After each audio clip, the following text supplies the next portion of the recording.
Jak vyzerá moje štúdio vám dneska ukážem, takže takto. Toto je môj pracovný kútik, kde ma napadajú skôr videá, live streamy na mojom TikTok účte. Ak ma nesleduješ na TikTok účte, ak ma budeš sledovať. Miško.brinzek je môj účet. Takže tak. Ideme ďalej. Dve notebooky, jeden školský, jeden pracovný. Modrý pracovný, jeden je školský, takže tak nejako. Potom tu máme ten kútik, v rohu mám uložené ringlight, ktoré používam na osvetlenie, keď nemám už toto svetlo zapnuté a je tma a potrebujem robiť nejaké videá. No, čo tu ešte máme? Mám tu môj starý ringlight, chvíľočku, mám tu môj starý ringlight. Potom, čo tu ešte máme? No, ja sa musím posadiť. Mám tu svoj grafický tablet, ale nemám od toho pero. Musím sa objednať.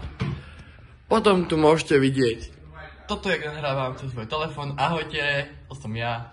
Prehodzujem kamerou, toto. Takto. No. Teraz momentálne vidíte toto zrkadlo, neviem, či vám bude dobre vidno. No. Čaute, toto som ja. Ahojte, ahojte. Takto natáčam teraz video.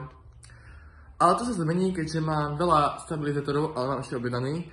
Takže sa bude automaticky pohybovať, keď sa budem hýbať, takže tak nejako.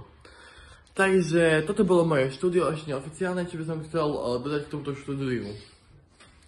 Tu chcem mať akustické peny, aby to bolo výrazne pekné. Aspoň niektoré, kus. Tu ďalšie akustické peny.